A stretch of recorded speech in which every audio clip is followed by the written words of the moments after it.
Halo sahabat Capsanek, sebelum saya mulai video ini, alangkah baiknya kalian klik tombol like, subscribe, hidupkan loncengnya, dan jangan lupa lagi untuk share ke teman-teman kalian agar teman-teman kalian bisa tahu channel saya dan bisa mengetahui informasi dan tutorial yang saya berikan. Oke, lanjut videonya. Halo sahabat Capsanek, di video ini saya bakal bahas cara membangun hotspot RT/RWNet atau BTS RT/RWNet. Sekarang kita belajar bagaimana cara membangun atau membuat jaringan RT/RWNet. Langsung aja kita belajar yuk. Cara membangun hotspot RT/RWNet. 1. Pengertian.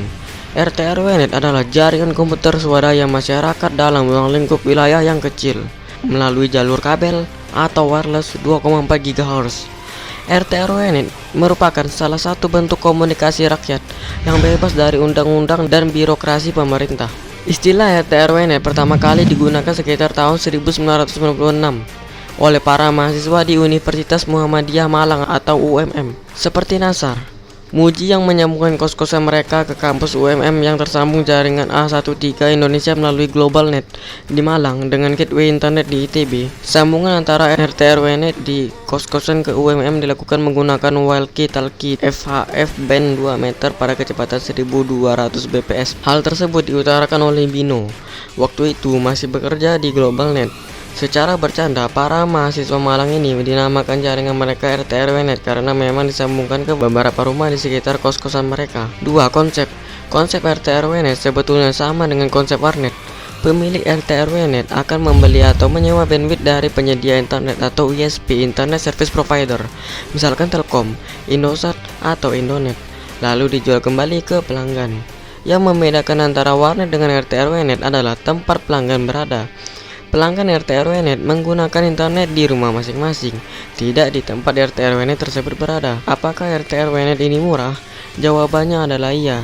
Sebagai contoh, misalkan kita berlangganan Speedy untuk paket 1024 kbps yang harganya Rp 700 ribuan per bulan, kemudian di-share untuk 10 orang, maka dalam sebulan setiap orang hanya akan membayar kurang lebih Rp70.000 untuk akses internet berkecepatan up to 1024 kbps.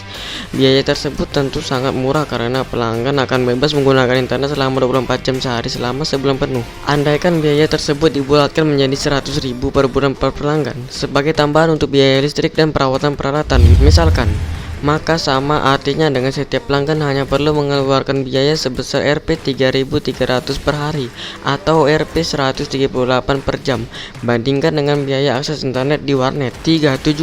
Tujuan terpenting dalam pembangunan RT/RWNet ini adalah turut serta dalam pengembangan internet murah di masyarakat serta membangun komunitas yang sadar akan kehadiran teknologi informasi dan internet. 4. Topologi dan kebutuhan perangkat. Secara sederhana, topologi dalam sebuah RT/RWNet ini adalah sebagai berikut: sumber koneksi internet, modem, pemancar wifi, antena, lalu ke klien. Kebutuhan perangkat standar. 1. Modem atau router disesuaikan dengan sumber koneksi internet. 2. Pemancar wifi dan perlengkapannya yang meliputi perangkat untuk membangun hotspot atau RT/RWNet. Untuk membangun hotspot atau RT/RWNet secara sederhana, yang harus dipersiapkan pertama-tama adalah koneksi internet unlimited yang akan dijadikan sebagai backbone pemancar, wireless LAN atau RT/RWNet kalian. Peralatan pendukungnya antara lain adalah access point. Fungsi access point adalah sebagai hub atau switch yang akan menghubungkan jaringan lokal dengan jaringan wireless atau nirkabel para klien atau tetangga. Di access point inilah koneksi internet dari tempat server dipancarkan atau dikirim melalui gelombang radio. Ukuran kekuatan sinyal juga memengaruhi area coverage yang akan dijangkau. Semakin tinggi kekuatan sinyal atau ukuran dalam satuan dBm atau mW, semakin luas jangkauannya. Antena omni atau sektoral. Antena omni untuk memperluas coverage area hingga beberapa kilometer di perluasan antena omni eksternal. Meskipun ketika membeli access point sudah dilengkapi antena omni, namun belum cukup karena hanya berkekuatan sekitar 3-5 dBm. Untuk memperluas area jangkauannya, diperlukan antena omni eksternal yang rata-rata berkekuatan 15 dBm. Antena omni ini memiliki pancaran radiasi 360 derajat, jadi cocok untuk menjangkau klien dari arah mana saja. Box access point untuk melindungi dari hujan, maka diperlukan pelindung berbentuk kotak Kotak pelindung ini bisa terbuat dari plastik atau plat besi. Rata-rata, kotak ini sudah dilengkapi dengan kunci pengaman dan box ini harus diletakkan persis di bawah antena. Alat ini digunakan jika menggunakan access point indoor, namun jika menggunakan HP outdoor, tidak perlu lagi menggunakan alat ini. Kabel pigtail atau kabel jumper. Kabel pigtail atau kabel jumper diperlukan untuk menghubungkan antena Omni dengan access point. Perhatikan panjang maksimal yang diperlukan hanya 1 meter. Lebih dari itu, kalian akan mengalami degenerasi sinyal atau loss dBm. Pada kedua ujung kabel terdapat konektor, di mana tipe konektor disesuaikan dengan konektor yang melekat pada access point.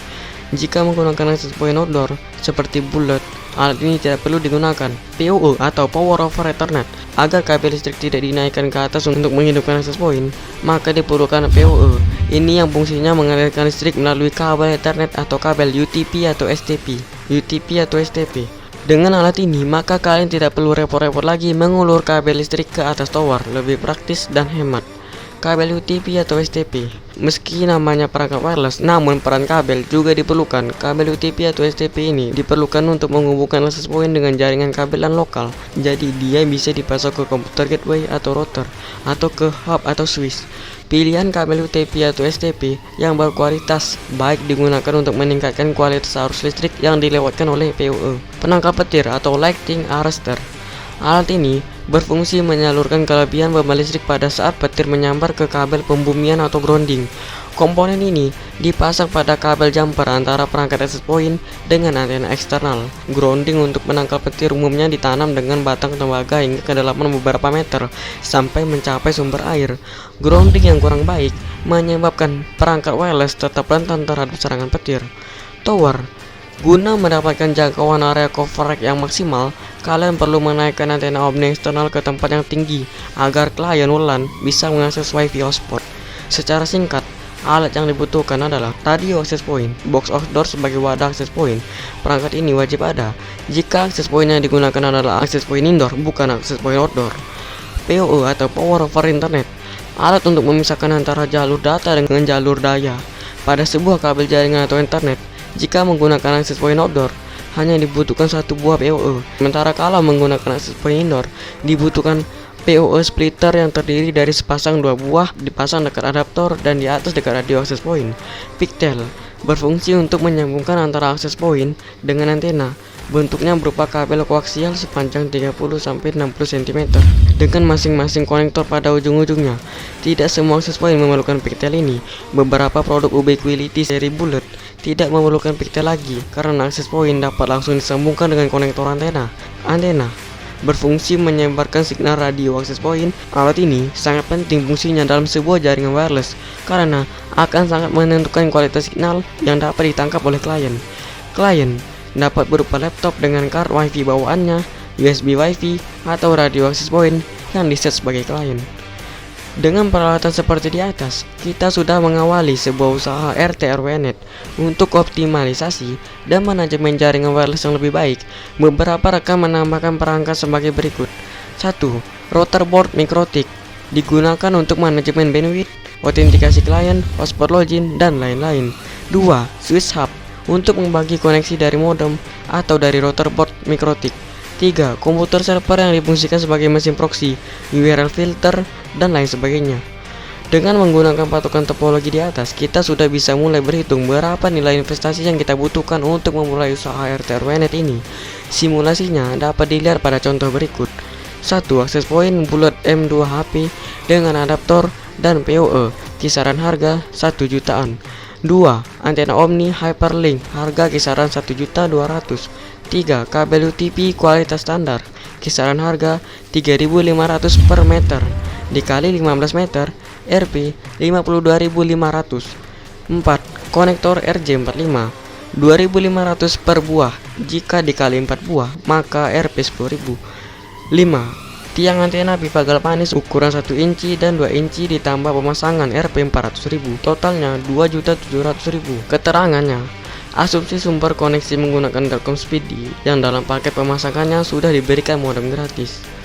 Perangkat pemancar WiFi di atas adalah perangkat yang banyak direkomendasikan oleh rekan-rekan yang telah menggeluti usaha RT/RW-NET ini. Hampir semua rekan sepakat untuk menunjuk bulat M2HP sebagai rekomendasi utama mereka untuk dijadikan sebagai main access point. Pertimbangannya adalah karena praktis, tidak membutuhkan box outdoor dan pixel, prosesor dan memori yang cukup tinggi, dan power yang cukup besar. Untuk antena access point, selain merek Hyperlink, beberapa rekan juga rekomendasi Omni Slotted, Omni TP-Link, dan Omni Full Bond. Oke guys, mungkin segini saja informasi dan tutorial yang dapat saya sampaikan. Dan jika ada kekurangannya saya mohon maaf. Oke guys, dan bagi kalian yang suka dengan video ini, jangan lupa untuk klik tombol like, subscribe, and share. Oke guys, dan bagi kalian yang mempunyai ide menarik untuk saya bikin video apa, kalian bisa komen di bawah video ini. Oke guys, dan sampai bertemu lagi di video yang selanjutnya. Bye.